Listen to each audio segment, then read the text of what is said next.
L'intégration d'une véritable culture du dépassement au sein des codes de conduite des partis politiques repose sur la transformation de la loyauté.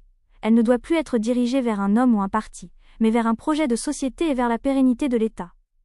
Pour y parvenir, les partis gagnent à institutionnaliser des mécanismes internes de médiation, qui permettent de purger les griefs avant qu'ils ne deviennent des crises publiques, tout en valorisant la démission comme un acte d'honneur, plutôt que comme une trahison.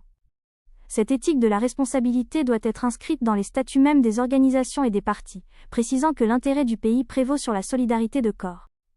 En formant les jeunes cadres à cette vision, on remplace la culture de l'affrontement systématique par celle de l'arbitrage constructif.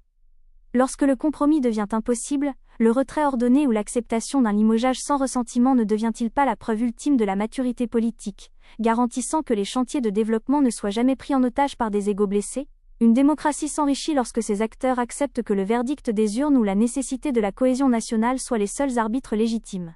C'est en plaçant ces garde-fous moraux au cœur de l'engagement militant que l'on protège l'intégrité des institutions contre l'instabilité des ambitions individuelles. Messieurs, démission ou limogeage, le Sénégal ne doit plus attendre. Un gouvernement qui parle d'une voix discordante perd sa crédibilité face aux citoyens, mais aussi face aux partenaires internationaux. Vos divergences menacent la marche du pays. Vous êtes président de la République, mais la République ne vous appartient pas. Vous êtes président de parti, mais le parti ne vous appartient pas.